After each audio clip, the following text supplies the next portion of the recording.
Hello, hello, everybody. Welcome to Bathrobe Chat Live with Steve the Missionary.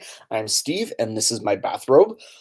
Let's chat. I didn't know what I was going to talk about this week. I was thinking about making a video about that letter a bunch of people wrote about calling Pope Francis a whatchamacallit, calling Pope Francis a heretic, and then trying to get the bishops to oust Pope Francis. And I ended up not reading that because it's 20 pages long, and I don't need that. Hey Rebecca, hey Damon, welcome. I'm so glad you're here. So while I was trying to figure out what to talk about instead, something terrible happened online. I'm going to play a little bit of a video by State Representative Sims from Pennsylvania, and he found a lady that was praying a rosary and apparently handing out or giving some sort of sidewalk counseling outside of a Planned Parenthood in Pennsylvania, and then got out his phone and started filming this. White lady who's going to try to avoid showing you her face. But the same laws, luckily, that protect her from being out here also protect me from showing you who she is. And so my hope is that you'll donate $100 for every extra hour that this woman is out here telling people what's right for their bodies. So I have a couple questions for you, ma'am. How many children have you clothed today? So I'm sorry, I missed your answer. This is messed up, right? Like we can all agree that this is messed up. Also messed up is how every time I try to hit pause, I end up accidentally hearting the video, so that's lovely. And horrific and accidental. Anyway, so today it kind of blew up. This is what this guy did. He's a state representative, and so he knows the law a little better than a random street protester. And this woman who was very peacefully and walking back and forth and praying the rosary. Oh, sorry, Rebecca, who was trying not to get mad online today. No, this is what I'm talking about today. I'm sorry. She was very peacefully walking back and forth with a rosary, helping people who want to be helped. And then this guy comes over, using her whiteness against her as if she somehow knows less about the issues that arise when a woman or when a woman or a girl gets pregnant. And starts telling her that she shouldn't be doing this because she hasn't clothed or fed a child this morning, which he doesn't know that. And two, is not a good argument. And then starts using the Constitution against her in really weird ways. Basically saying that she is in the moral wrong she's within her constitutional rights, but the moral wrong to quote harass people who are walking into that Planned Parenthood. So he is in the constitutional and moral right to do what he's doing, when very clearly what he's doing could be stopped by a cop, and that would be well within the cop's rights. He's following a woman around with a camera when she clearly doesn't want to be harassed like that. It was fun to actually report that video for harassment. It was targeted harassment toward a person, but it was completely disheartening to like go down the comments and see the people supporting this.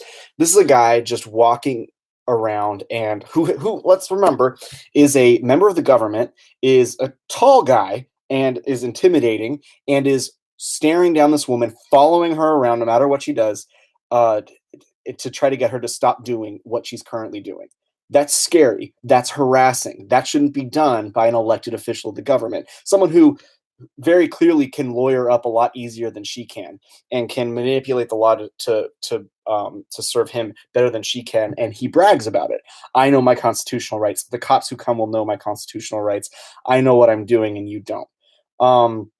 Hi, Ingrid. And you're probably right. He's being a complete jerk to get liberal brownie points, and I don't know how much this will backfire. It might backfire a little bit in that there are Catholics who probably voted for him, and no matter how liberal Catholic you are, you never take kindly to someone yelling at an old woman praying a rosary. So that's always interesting. I hope he gets voted out. I have no clue how or when that would happen. I just I mostly I'm caught off guard by the harassment, by the what do I say? The hypocrisy of harassing a woman because harassing women is wrong, and to tell a woman what to do when telling women what to do is wrong, and for calling shouting out racism, or shouting out that someone is racist for praying in front of an institution that was founded by Margaret Sanger. Like it's either willfully ignorant or d- deeply hypocritical. And this is and it's kind of funny. I'm a pro-life man, and I've done work in pro-life circles, and I am in deep debt for women like that random lady praying the rosary in front of a Planned Parenthood in Pennsylvania, because they completely annihilate every straw man that the pro-choice, pro-abortion movement has for us. You're just a bunch of white men telling women what to do. No, it's wrong. The face of the pro-life movement is that lady. You're just spiteful and harassing and forceful against women trying to do what they have legal rights to do.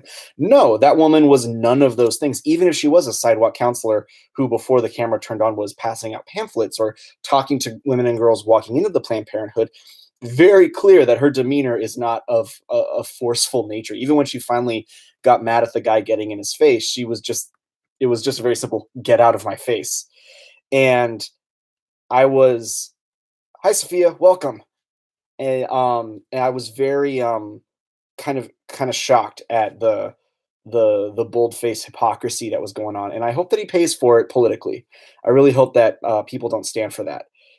And like I was saying, I'm indebted to women like this for um, uh, as being a pro life man, a guy who's tried to help in some places in the pro life movement, because their witness is so powerful. I can just point to this or elevate this and show people this is what we mean when we say pro life. It's not a bunch of old guys making rules for the women they slept with. A it's a group of people who care about people who are hurting. That includes women who find themselves in situations where they want to walk to a Planned Parenthood. That includes their children. And it got me really fired up that even in the face of the person who annihilates all of his ideas about a pro-lifer, he still decides to harass and to shout and to film and to do all these things. It's um Rebecca, unlike pro-life, pro-choice is just men making rules for women and babies they don't want to take responsibility for. I've noticed that. And I want to say thank you to that woman. She had to deal with something she shouldn't have had to deal with today. And that happens a lot. Um, I wrote a song. I've never seen a more selfish man than a one with a now sign in his hand. It's thanks, Joe.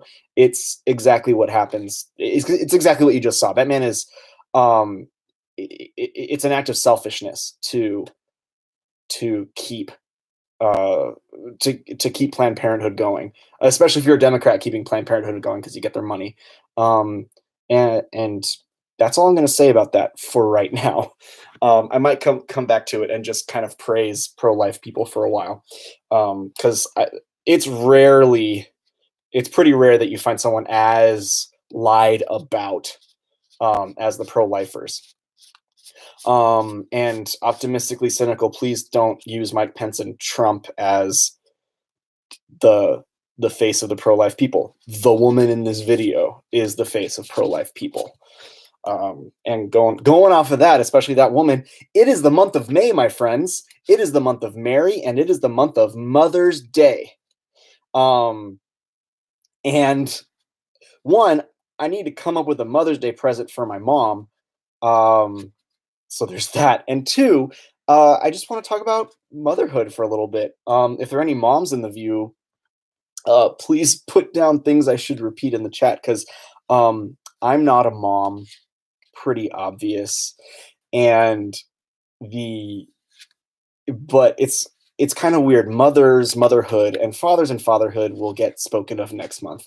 Mothers and motherhood is a thing that exists no matter what we do. If you understand, like no matter how we rearrange society, no matter what new laws we make, no matter what new personal arrangements we make, motherhood will always exist. There will always be so and so as a child of so and so, of this woman, and that motherhood will always exist, and the entire world will always be indebted to motherhood. Um, and or to put it this way, the entire world will always be, in some sense, the result of motherhood. Um, um, oh gosh. So there's a nice, healthy argument going on in the comments right now about voting pro-life and Republicans and Democrats. So that's fun. So I'll come back to that just because it's hilarious to me. The and so yeah, and oh gosh, a couple of famous Catholics in the 20th century have repeated that. I think it was Fulton Sheen. The way you can measure society, one way you can measure society is how they treat their women, and especially their mothers. Like, how are we treating our mothers? How are we thanking our mothers on Mother's Day? How are we making motherhood harder or easier for them? Is a really interesting uh, way to approach the topic of motherhood. We are all the beneficiaries, or the opposite of a beneficiary, of the mothers that have come before us. Not just my specific mom, but of all of motherhood in the world combined. The good mothers, the bad mothers, like we are a result of that. And so how does that, how do we respond to that? Liz Brunig, Catholic Twitter's resident socialist, was talking about, she was commenting about people who talk about motherhood being the hardest job in the world. And I don't know if I agree with her, but she said, motherhood's actually not that hard. One of the things about it, though, is that we have put it in our heads that it is the hardest thing in the world, partially because we've done nothing to help it.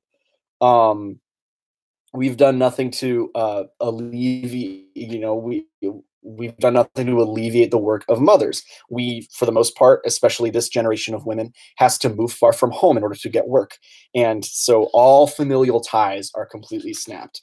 All of their friendship ties are not built on supporting each other in their motherhood. So that's a little hard. And then, we don't give them time off after their kid is born in any legally binding sense. So yeah, motherhood is extremely tough if you have to leave your infant to go to a job that doesn't pay you enough to be a mother.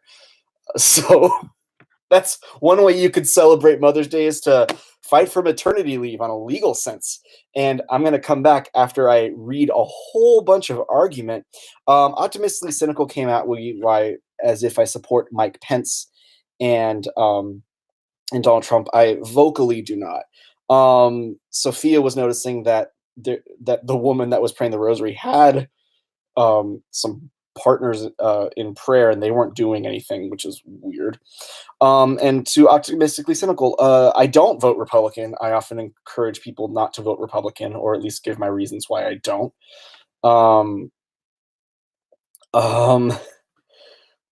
Let's see. Anti-abortion and pro-life aren't the same thing. I'm okay with you calling me anti-abortion. I don't much care. I low-key hate Mother's Day, but high-key love mothers. I'm really sorry, Damon. And this is going to be something that I repeat closer to Father's Day, mostly because I have a lot more guy friends who have talked to me about this than women friends. That it's like, for people who are themselves becoming an age to become parents, or they're pregnant now, and then they look at their own parents and they see a lot of what's lacking, especially people who came from like distinctly abusive families, like a couple of friends I have. You are not your parents. You are not destined to the same pitfalls as your parents. And especially, like, your friends will tell you, I've met you, I might have met your dad or your mom, and you are different, and you are not doomed to be him or her. And that can be celebrated on Mother's Day and Father's Day too. If you come from an abusive household, and you're going to celebrate mothering, but not your mother. Um, One, do that. Like, celebrate the concept of motherhood and everyone that has helped you in a mentorship way, and also celebrate. Excuse me, celebrate within yourself. There is a mothering or fathering aspect in me that uh, that I want to cultivate and make stronger because of the people that are relying on me. Um,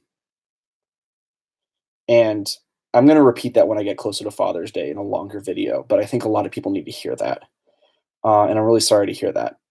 Um, or and you can also just give some honor to the Blessed Virgin Mary, who I'm trying to find a picture that I can just show you right now, and they're all like glued to the wall. So you could just give some honor to the Blessed Virgin Mary because she's awesome and she is your mother, just like she was Jesus's mother. And kind of circling back, May is a weird month because it starts with Saint Joseph's Day, and then the rest of the time is about the Virgin Mary. And I don't know why we picked May. I bet it has something to do with spring, but it's really cool to have a month where there's an extra Mary statue in church with an extra amount of flowers and an extra bit of care is given. It's one of my favorite things in liturgy or churchiness altogether is just giving some dedicated care to something. And so we give dedicated care to this woman who has given dedicated care to us from up in heaven. Is that she's the one that takes care of us, that intercedes for us, that provides us graces, and is or through whom is given graces. And oh gosh, my Marian theology is not that good, but it is. Hi, Alex. Be here to correct my theology. It is a beautiful thing to take that extra care and care in response to a motherly gift to us. Um, don't ask me the specifics, um, but you know that the way we respond, the care with which we respond to fatherly gifts is different than the care with which we respond to motherly gifts. The more I would talk about that, the more incorrect I would be, but I still think that holds true. Um, and so that's what I think. And if you come from an abusive family or there's nothing that celebrating a mother is going to hurt you, then celebrate Mary because she's your mom. And let's go back to the comments. Optimistically cynical is trying to pull a bunch of what ifs. So um, infanticide is bad. That's all I'm going to say. Um, and yeah, Rebecca lives in the wonderland that is Canada, and they get paid maternity leave. So la di da. Um, and yeah, we have a couple people who have tough relationships with their mother. Ashley has a really good idea of going to a pregnancy center and give money or give time, which is great. And then, of course, giving PJs to her grandma. Um, and then Mary, especially because the flowers are in bloom. That usually helps. I think May is the month of Mary just because the flowers are in bloom and you can put them on top of statues. Um, so it's parental leave. Dads can take it instead of moms if they want, which would be kind of weird. Roses in particular, growth spiral has mentioned to me. So those are the things getting my goat right now. It is one, um, uh, this state representative who I hope will never become a federal representative, and Mother's Day because mothers are good. And please comment down below what I should get my mother for her birthday and Mother's Day, which are like 3 weeks apart. And I know what to get for one, but I don't know what to get for the other. So let me know. Roses. Okay, I'll get roses. All right. God bless everybody. Take care. This week is going to be awesome. Let me look up some of my patrons have been added on that I have not yet thanked. So Andrew Furphy, thank you so much. Joe Angelo in particular, and Ben, you are officially not patrons but producers on the Steve the Missionary show, and I will be eternally thankful for you, and you get a specific call out as soon as I notice. And also, Gina, thank you. And Ashley is seconding the roses, so mom's probably gonna get roses for this. God bless. Take care. This week we are going to talk about Saint Joseph the Worker. I have not forgotten about that, and I'm gonna go check the calendar real quick. Well, this should be fun. It's going to be what I learned at a anti-Trump rally a few years back. So get ready for upcoming videos. I'm excited. And the pod. Pretty soon, I'm going to get a better microphone and a better camera and learn how to do this. And we are going to turn this into a live show / podcast. So if you don't want to watch it live, you can always download it as a podcast onto the phone. So the pod has ended. Go in peace.